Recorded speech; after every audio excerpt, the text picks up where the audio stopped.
object just to smoking, but to the idea of a nicotine habit.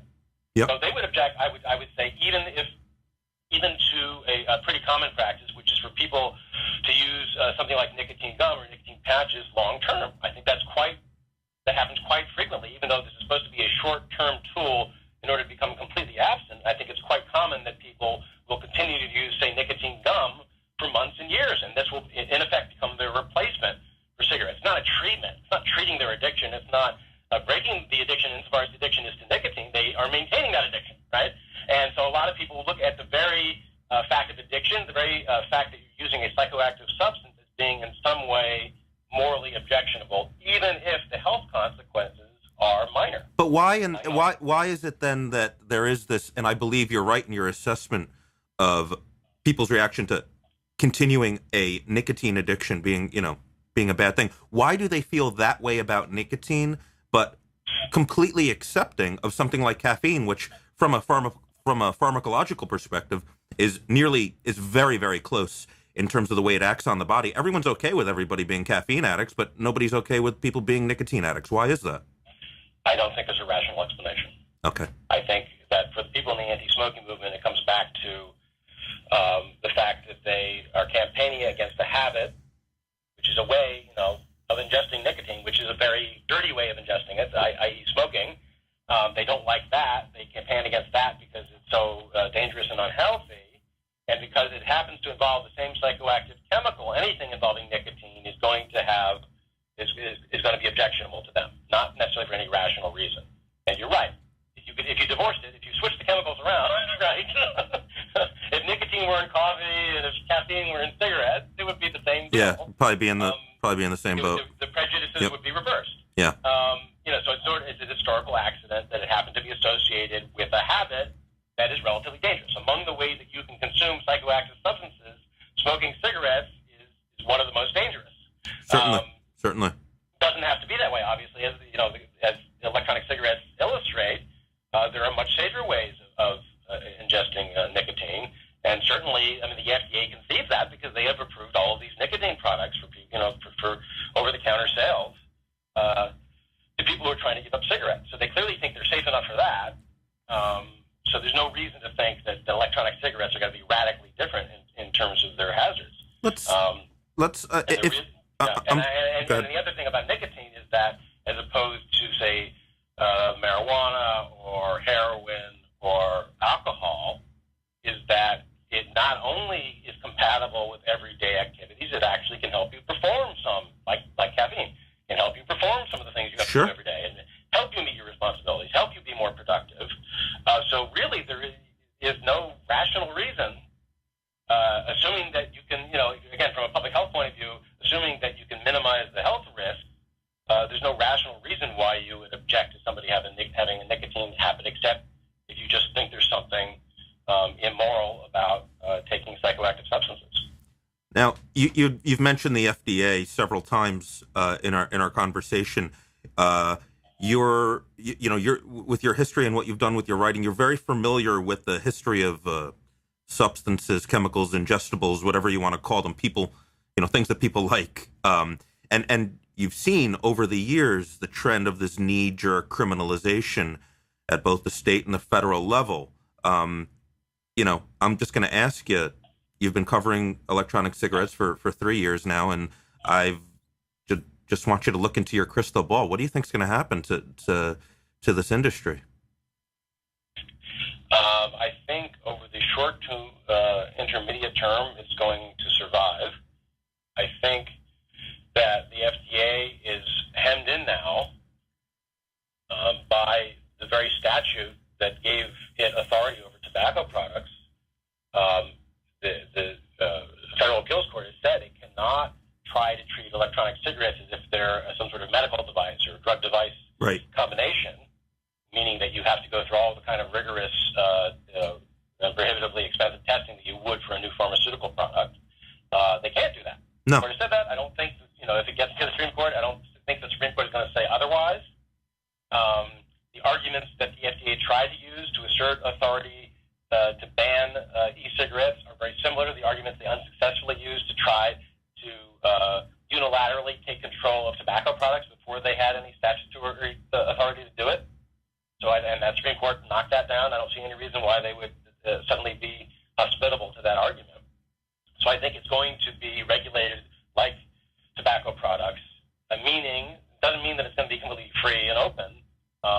My main concerns would have to do with how information is allowed to be distributed, same as with smokeless tobacco. The FDA can stop, manufacturers from saying certain things, even if they're completely true, from informing consumers. The FDA has a history of arguing, and probably will argue in this case, that consumers can't handle the truth, that they're going to do bad things with the truth. And so that would be, I think, my main concerns in terms of regulation would be that the FDA will try to prevent any kind of publicity about the potential health advantages of e-cigarettes. That it will insist that this has not been proven to a certainty, and therefore you can't talk about it. You can't even refer people to medical research on the question. You certainly can't advertise this as a safer alternative to cigarettes. I don't think that those results are in and of themselves good, but they're certainly, what everyone in this community is so terrified of is just from blanket, criminalization of the product and of the habit. And I'm glad your crystal ball is a little bit different, but we're scared. We've stopped smoking, and we found this new product that we love, and we just don't want it taken away from us. And I think I'm overall happy with your prediction. I really hope it does come true.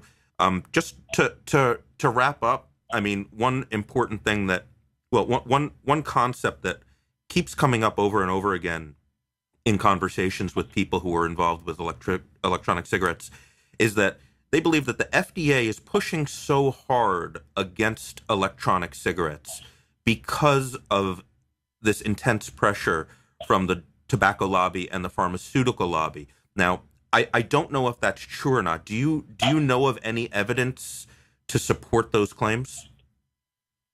No, I mean, certainly those interests exist, obviously. Tobacco companies are not going to welcome the competition from a product that many of their consumers will see as a safer alternative. And the pharmaceutical companies, and you can imagine the position they're in, they have developed these nicotine products, which are directly, competing, really. They really are directly competing in many cases with electronic cigarettes. But they're not categorized that way. They're categorized as pharmaceuticals. And they had to jump through all these hoops and comply with all of these regulatory requirements, and now they're pissed off because why should somebody else be able to sell essentially the same product without having to comply with all these very expensive, regulatory requirements? So you can understand their position. Their position is, you guys, pay your dues. You didn't go through all the trouble we went through and spend all the money we did in order to get our products approved.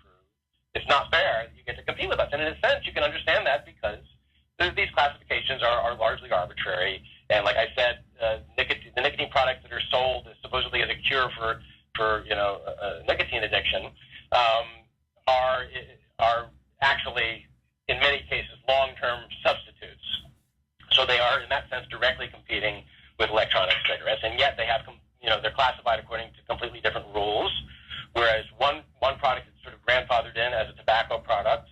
The other one, if you want to introduce it, you have to go through all of the usual hoops that are required for pharmaceuticals. So certainly those interests exist. I would think that rather than responding, and they do feel pressure, I think, from those interests. There's this concept of regulatory capture, where the industries that the government is regulating tend to sort of take over the people who are supposedly regulating them. But at the same time, I think it is